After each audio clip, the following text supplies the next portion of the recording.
हल्दी के मजीद हैरत अंगेज फवाइद। पिछले वीडियो में हमने हल्दी के बुनियादी फवाइद देखे, अब जाने मजीद हैरत अंगेज खुसूसियात। हल्दी सिर्फ खाने में जायका नहीं बढ़ाती, बल्कि ये सेहत के लिए भी कई तरह से फायदेमंद है।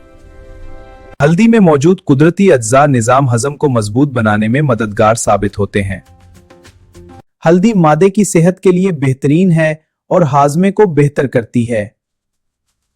हल्दी दर्द कम करने में भी मददगार है।